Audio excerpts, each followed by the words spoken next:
여러분 안녕하십니까? 광주 MBC 뉴스투데이 시작합니다. 먼저 오늘의 주요 뉴스입니다.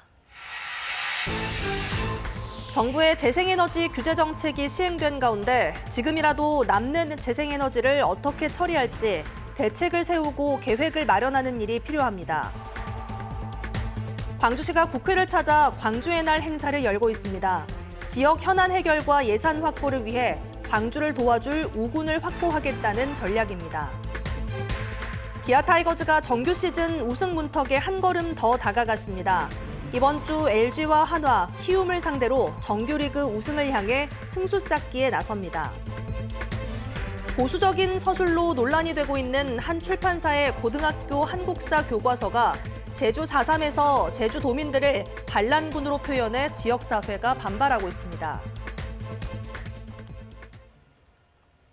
정부의 재생에너지 규제 정책에 따라 이번 달부터 태양광이나 풍력에너지 등을 새롭게 시작하기가 어려워졌는데요. 그렇다면 앞으로 어떻게 해야 되는 건지, 당장 할 수 있는 일부터 장기적인 대안은 무엇인지 임지은 기자가 취재했습니다. 정부의 재생에너지 규제 정책이 환경단체나 야당 등 각계의 반발에도 불구하고 9월 1일부터 시작됐습니다. 태양광이나 풍력 발전을 통해 전력을 생산하는 데만 집중한 나머지 남는 전력을 어떻게 처리할지를 고민하지 않은 결과입니다. 남는 전력을 보낼 새로운 시설을 구축할 때까지 일단은 생산을 억제하겠다는 게 산자부의 입장입니다. 많이 부족한 상황에서 발전 설비가 너무 많이 들어오게 되면 개통 불안정이 생길 수 있거든요. 문제는 재생에너지 규제에도 불구하고 남는 전력을 어떻게 할지입니다. 정부는 전국에 걸쳐 수백 킬로미터의 초고압 송전 시설을 짓는 방안을 추진하고 있는데 막대한 사업 비용과 주민 반대 등의 문제로 이미 건설 계획에 차질을 빚는 곳이 부지기수입니다. 수도권을 중심으로 전력 수요가 급증하는 상황에서 정부와 한전이 특별 관리하는 국책 사업입니다. 행정소송 등 법적으로 가능한 모든 절차를 검토할 계획입니다. 그래서 제시되는 대안은 호남 지역에서 생산하는 에너지를 자급자족할 수 있도록 하게 하는 겁니다. 이를테면 많게는 1년에 100메가와트의 전력을 쓰는 데이터 센터를 유치하거나 전력 소모가 많은 기업을 유치하는 것이 하나의 방법입니다. 전력 다소비 기업이 전남 쪽에 와준다면 재생에너지 발전량을 바로 물릴 수가 있으니까 대표적인 것이 지방 이전과 데이터 센터 기업에게 통신비 지원해달라는 거. 그러나 전력 낭비를 막자고 기업을 유치하는 일은 송전망을 세우는 것보다 훨씬 더 어려운 일이 될 수 있습니다. 그래서 에너지를 장기간 저장할 수 있는 시설만이라도 세우는 것이 대안으로 떠오르고 있습니다. ESS라든지 재생에너지를 저장해 놓고 쓴다거나 재생에너지를 다른 에너지원으로 바꿔서 쓴다거나 하는 부분들도 있어요. 민간 사업자들이 설치하기엔 비용 부담이 크니 공공기관이나 정부가 나서야 한다는 것이지만 이것 역시 지금부터 시작하자면 언제 가능한 일일지 알 수 없습니다. 보다 근본적인 대안은 10년 뒤, 20년 뒤를 예측할 수 있는 장기적이고 체계적인 계획을 수립하는 겁니다. 도로나 철도, 공항과 항만과 같은 사회 간접 자본은 5년 단위, 10년 단위로 장기 계획을 수립하고 있는데 재생에너지도 이와 마찬가지로 장기적인 수급 계획을 세워야 합니다. 그렇지 않으면 공급 따로 수요 따로인 현실을 개선하기는 힘들 수밖에 없습니다. MBC 뉴스 임지은입니다. 국회 개원식이 열린 어제부터 이틀간 광주시는 국회에서 국회 광주의 날 행사를 개최합니다. 각 정당과 정책 협약을 맺고 지방정부와 국회, 정당 간 협력 체계를 만들기 위한 자리인데요. 일회성 행사가 아닌 새로운 협력 모델이 될 수 있을지 지켜봐야겠습니다. 보도에 김초롱 기자입니다.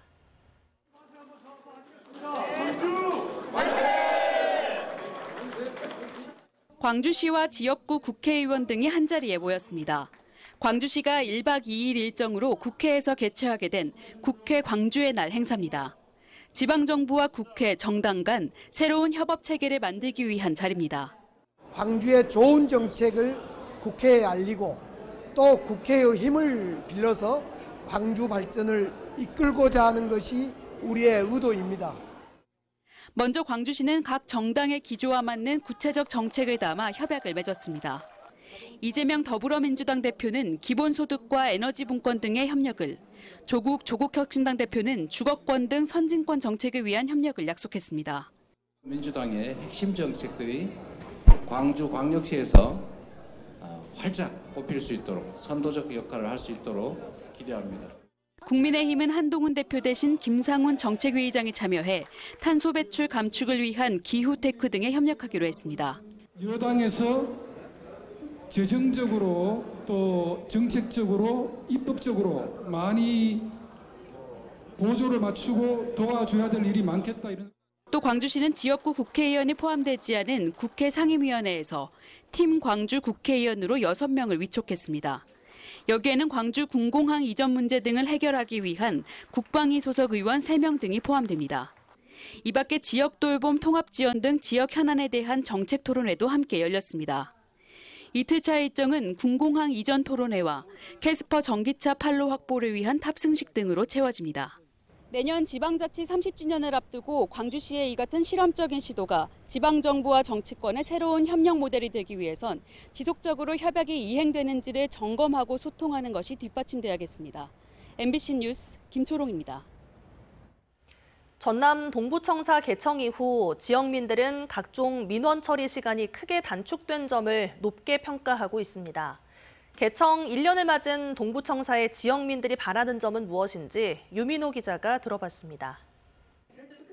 전라남도 동부청사 개청 이후 동부권 주민들이 가장 긍정적으로 평가하는 건 민원 행정 처리에 걸리는 시간입니다. 남학에 있는 도청까지 기존 왕복 서너 시간이 걸리던 불편함이 크게 줄었습니다. 특히 고령층이 대부분인 여순 사건 희생자 유족들의 피해 신고 접수와 조사가 한결 편해졌습니다. 여순 사건 관련 회의와 설명회가 동부청사에서 이뤄지는 것도 달라진 점입니다. 고속도로가 생기기 전에는 2시간씩 시간이 많이 걸리고 그랬었는데 그런 점에서는 굉장히 지금 피부적으로 좀 편리함을 많이 느끼고 있고. 동부권에 밀집한 기업의 민원 처리 속도가 빨라진 것도 대표적인 행정 편의 사례입니다. 지역 산업계가 체감하는 변화는 더 큽니다. 특히 국가산단이 입주하고 있어 기업에 대한 원활한 지원과 투자 유치라든지 일자리 창출 등 다양한 활동을 통해 지역 발전에 큰 도움이 되고 있습니다. 지역민은 전남도 동부청사가 중심이 돼 골목상권 활성화 대책이 신대지구를 넘어 지역 전체로 확산하길 바라고 있습니다. 또 그동안 서부권에 집중됐던 다양한 문화예술을 동부권에서 즐길 수 있는 기회도 더 늘어나야 한다는 요구입니다. 지역 상가 활성화에도 큰 도움이 되고 있습니다. 다만 우리 지역민들이 활용할 수 있는 문화체험이라든가 공연 등이 많지 않았던 부분은 좀 아쉬움으로 남는데요. 아울러 동부권이 강점을 지닌 관광과 해양수산 관련 기능 확대가 필요하다는 목소리도 꾸준히 나옵니다. 동부청사가 전남 동부권 주민들의 다양한 민원과 요구를 충실히 대변하고 이를 해결할 수 있는 공공기관으로 전남 발전의 주춧돌 역할을 수행해낼지 동부청사를 바라보는 지역민들의 기대가 커지고 있습니다. MBC 뉴스 유민호입니다. 광주경찰청이 최근 보이스피싱 피해가 잇따라 발생함에 따라 주의할 것을 당부했습니다. 경찰은 지난달 검사와 금감원 직원을 사칭한 보이스피싱범에 속아 1억 원과 3억 원의 피해가 발생했다는 신고가 접수됐다고 밝혔습니다. 경찰은 보이스피싱은 피해 회복이 어려운 만큼 피해 예방이 중요하다며 의심 전화는 즉시 끊고 응대하지 말아야 한다고 강조했습니다.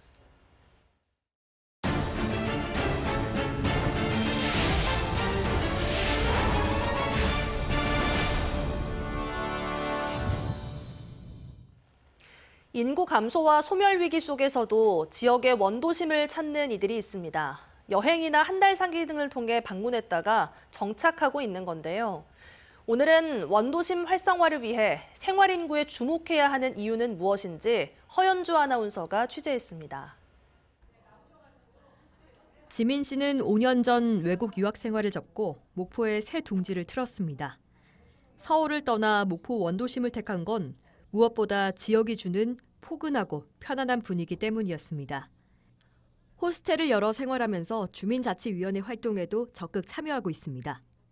좀 내가 살고 있는 지역을 바꾸는 데 도움이 되지 않을까라는 생각을 하고 지원을 하게 되었고요. 활동도 하면서 열심히 의견을 내고 있습니다. 해마다 늘고 있는 빈집 문제도 공청회를 열어 해법 찾기에 나서는 등 공동체의 고민도 함께 나누고 있습니다. 도시재생에 관심 있는 시민들 그리고 원도심에 살고 있는 주민들이 함께 모여서 빈집 대책에 대해서 이야기 나눠보는 토론회 장을 펼쳤습니다. 조금 개선해 나가야 될 부분들이 정말 많거든요. 이제 더불어서 함께 해야죠. 이제.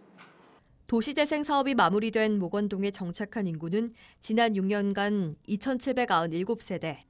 떠나는 사람들의 자리를 조금씩 채우고 있습니다. 이 가운데 눈길을 끄는 건 이른바 생활 인구의 정착입니다. 여행이나 한 달 살기 등으로 찾았다가 목원동이 좋아 머무는 이들입니다. 30대인 아영 씨도 한 달 살기 프로그램에 참여했다가 이곳에 새 터전을 꾸렸습니다. 아쉬운 점으로는 일자리와 문화 프로그램, 대중교통의 개선을 꼽았습니다. 친구들이 만약에 내려와서 살까 고민을 한다면 한번 와서 뭐 일주일이든 한 달이든 살아보고 가라고 저는 추천을 하고 싶습니다. 이제 생활 인구는 우리나라 전체 인구의 절반 수준에 이를 만큼 전국 지역마다 큰 비중을 차지하고 있습니다. 일자리 등 정주를 위한 정보의 제공, 여가 활동을 위한 다양한 커뮤니티 활성화 등 생활 인구를 머무르게 할 획기적인 정책 시행이 시급합니다. MBC 뉴스 허연주입니다. 기아 타이거즈가 이틀 연속 2위 삼성에 대역전쇼를 펼치며 정규 시즌 우승 문턱에 한 걸음 더 다가섰습니다. 팀 타율이 3할이 넘는 놀라운 타선이 선발진의 공백을 메우면서 우승을 향한 가속 페달 역할을 하고 있습니다. 보도에 한신구 기자입니다. 초반부터 난타전 양상으로 치달은 2위 삼성과의 주말 첫 경기. 3점 차로 끌려가던 6회 집중타를 몰아치며 5점을 뽑아내 역전승을 일궈냅니다. 다음 날도 상황은 비슷했습니다. 5점 차로 끌려가지만 김도영과 나성범의 홈런으로 균형을 맞추더니 결국 9회 2사 후에 이우성의 2루타로 승부를 결정짓습니다. 기아 타이거즈가 위기 때만 되며 그리고 2위 팀만 만나면 더 단단해지고 강해지는 호랑이의 근성으로 정규 시즌 우승에 한 발 더 다가섰습니다. 2위에 6게임 반차로 달아난 기아 타이거즈는 이제 남은 18경기에서 12경기만 따내면 자력으로 우승을 확정짓게 됩니다. 홈런이면 홈런, 발이면 발로 공격의 천병 역할을 하고 있는 김도영 선수는 지난주 4경기에서 3개의 홈런을 때려내면서 35개의 홈런과 36개의 도루, 그리고 98타점으로 국내 선수 최초로 40-40 도전과 함께 정규 시즌 MVP 영순위를 사실상 예약했습니다. 이런 시즌이 많이 없기 때문에 해보고 싶기도 한데 근데 의식은 전혀 하지 않고 한 경기 한 경기 이기는 데만 신경 쓰는 것 같습니다.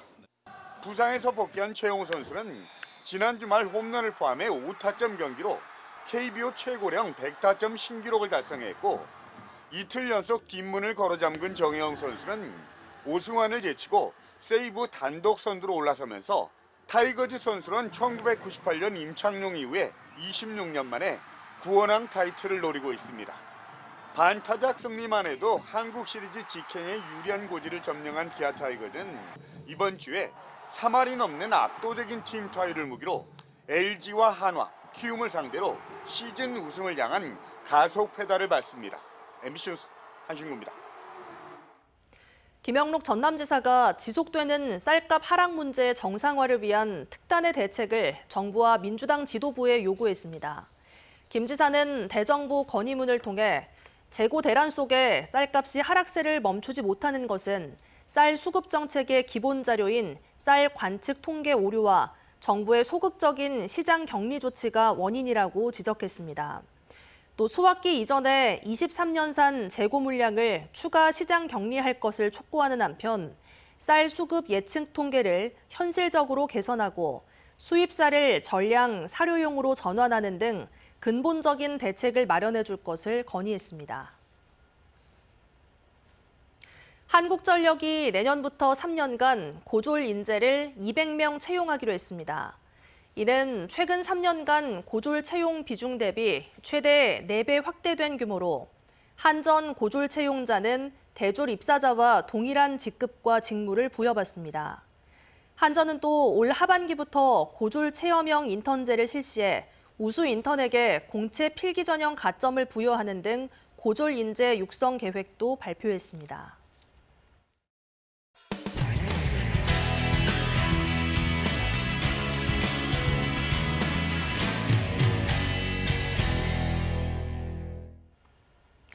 최근에 공개된 고등학교 한국사 교과서에 제주 4.3에 대한 설명이 현재 교과서보다 대부분 보완된 것으로 확인됐습니다.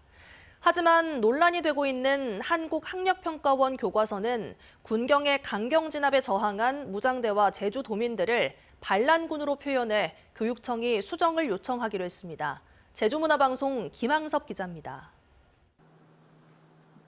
교육부 심사를 통과한 2022 개정 교육과정 고등학교 한국사 교과서를 만든 출판사는 모두 9곳.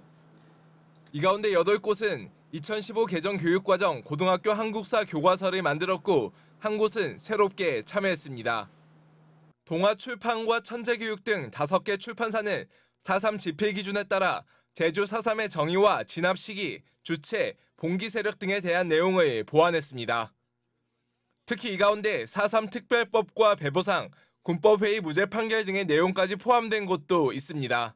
당시에 무고한 우리 제주도민들이 학살됐던 부분에 대해서 정부의 책임이 분명하게 존재하고 그것에 대해서 어떤 방식으로 이루어지고 있다는 점이 명확하게 들어간 점이 좀 의미가 있다고 생각이 됩니다. 하지만 이번에 새롭게 고등학교 한국사 교과서를 만든 한국학력평가원은 제주 4.3 사건의 진압 대상을 반란군으로 표기하면서 논란이 되고 있습니다. 제주 4.3 사건 진상보고서나 여순특별법에도 나오지 않는 표현을 썼는데 군경의 강경 진압에 저항했던 당시 상황은 모두 빼고 반란군으로만 설명해 부정적인 인식만 심어줄 수 있다는 겁니다. 제주 4.3 사건과 관련한 그 진압 대상이 반란군으로 묘사될 오해가 있고 또한 진상보고서에 근거해서 이 내용이 맞지 않음을 출판사에 강력 수정 요청할 예정입니다. 제주도 교육청은 고등학교 한국사 교과서를 면밀히 분석해 잘못 기술된 내용이 추가로 발견되면 해당 출판사에 수정을 요청할 방침입니다. MBC 뉴스 김항섭입니다. 민족의 대명절인 추석이 2주일 앞으로 다가왔습니다. 많은 분들이 전통시장과 마트에서 장을 볼 텐데 식품의 원산지를 속여 파는 불법 행위가 끊이지 않고 있습니다. 원산지 표시 위반 단속 현장을 춘천문화방송 김도균 기자가 동행 취재했습니다. 강원도의 한 정육점, 원산지 단속팀이 삼겹살과 목살을 주문합니다.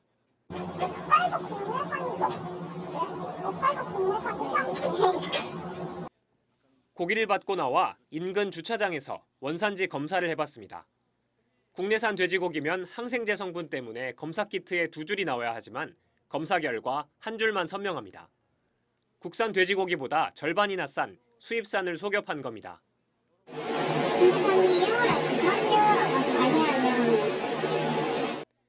단속팀은 이 정육점을 7월부터 수사했습니다. 이곳에서 국내산 돼지고기를 11번 샀는데 9번이 수입산으로 판명됐습니다. 정육점 창고를 수색하고 장부와 영수증을 확보한 뒤 검사 결과까지 보여주자 그제야 잘못을 시인합니다.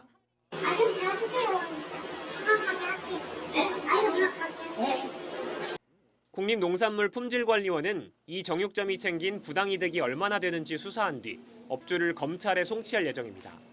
거짓 표시의 경우는 7년 이하의 징역 또는 1억 원 이하의 벌금에 처해지게 되고요. 미표시하였을 경우 최고 1천만 원까지의 과태료가 부과가 됩니다. 최근 3년간 강원도에서 적발된 원산지 표시 위반 업체는 672곳, 원산지를 속인 경우가 347건에 달했고 원산지를 아예 표기하지 않고 판매한 업체도 325곳 적발됐습니다. 특히 추석 명절을 앞두고 돼지고기나 닭고기, 배추김치의 원산지를 속인 경우가 가장 많았습니다. 명절을 앞두고 한몫 챙기려는 불법 행위가 기승을 부리면서 명절 기간 원산지 위반 예방과 단속도 강화됩니다. MBC 뉴스 김도균입니다. 강원도 영월 삼척고속도로 예비타당성 조사 통과를 기원하는 국토대순례단이 도보 행진을 진행했습니다. 28년의 오랜 기다림 끝에 제대로 된 결실을 맺길 희망하며 간절한 바람을 모았습니다. MBC 강원 영동 박은지 기자가 다녀왔습니다.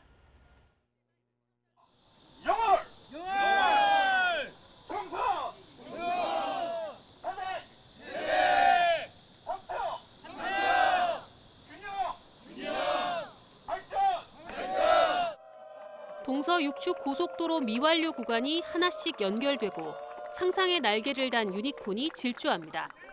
26일 영월에서 시작된 국토순례 대장정이 정선과 태백을 지나 삼척에 도착했습니다. 사무실 대신 거리로 나선 발전회사, 시멘트 업체 직원들은 힘찬 응원과 함께 발걸음을 시작합니다. 오전까지 이어지던 비가 그치고 햇빛이 비추면서 기분 좋은 예감이 더해집니다. 너무 좋고 지금 이 영혼을 담아서 아주 보기 좋게 통과를 했으면 좋겠습니다. 닷새간 122km를 한 걸음 한 걸음 이어 걸으며 삼척 죽서루에 모인 4개 시군 마지막 참가자들은 쉬타대를 필두로 화려한 행진을 시작합니다. 국토순례 대장정 마지막 구간인 삼척 도심을 행진하면서 영월 삼척 고속도로 건설에 대한 염원이 가장 뜨겁게 달아오르고 있습니다. 1996년 평택 삼척 동서 육축 고속도로 건설 계획이 나오고 30년 가까이 흘렀지만 강원 남부권은 육지의 섬으로 남아 있습니다. 최근 사업비 인상으로 예비타당성 재조사가 진행 중인 제천 영월 구간 설계비가 내년 정부 예산안에 포함되면서 청신호가 켜졌습니다. 이 때문에 마지막 구간 영월 삼척 예비타당성 조사 결과에도 기대감이 커지고 있습니다. 영월에서부터 삼척까지 마지막 구간 이게 더 중요하기 때문에 이것도 당연히 또 이제 좀 이게 사업이 확정되지 않을까 기대가 커져가고 있습니다. 여전히 낮은 경제성이 걸림돌이지만 정책적인 조기 폐광에 따른 지역 소멸 위기가 코앞에 다가오면서 생존을 위한 특단의 대책이 필요하다는 공감대도 확산되고 있습니다. 경제성이라는 논리 때문에 그동안 수십 년간 밀려 있었는데요. 이제 지역의 균형 발전 지수, 또 그다음에 정부의 정책 추진 방향에 반영되는 정책성 평가 등이 종합적으로 고려되면은 폐광 지역 대체 산업으로 추진 중인 연구시설 유치나 첨단 산업, 의료 클러스터가 성공하려면 교통망 확충은 필수입니다. 30년 가까이 기다린 강원 남부권의 오랜 수건이 이루어질 수 있을지 운명의 시간이 다가오고 있습니다. MBC 뉴스 박은지입니다. 광주 본부세관은 추석 연휴 기간 수출입 통관에 지장이 없도록 오는 18일까지 3주간 특별 통관 지원팀을 운영한다고 밝혔습니다. 광주세관은 이 기간 동안 공휴일과 야간을 포함해 24시간 수출입 통관 체계를 가동함으로써 성수품과 원부자재 등이 통관 지연 없이 공급될 수 있도록 지원할 계획입니다.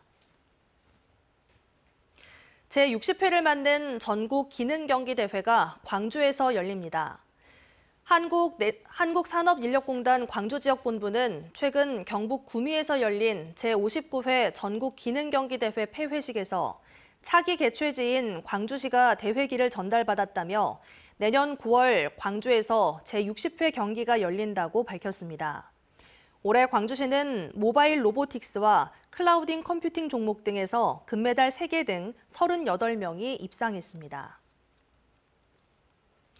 광주시가 추석 명절을 앞두고 자치구와 광주환경공단과 함께 시가지 청결 종합대책을 추진합니다.